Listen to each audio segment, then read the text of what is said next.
Hi everyone! Today we are going to talk about method overloading in C#.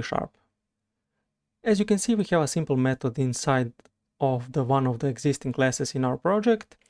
And before we start talking about method overloading, we need to know what is method signature. So basically, compiler needs a way to uniquely identify each method in our code. So that's why we have method signature.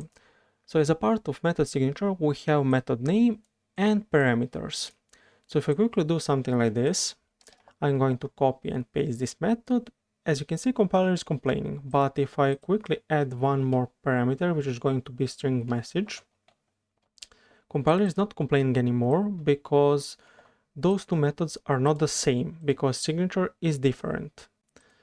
So I can quickly add one more method and I can change this string parameter to integer, let's say number, and compiler is not complaining because, as I mentioned, all of these three methods have different signature. So we successfully overloaded methods.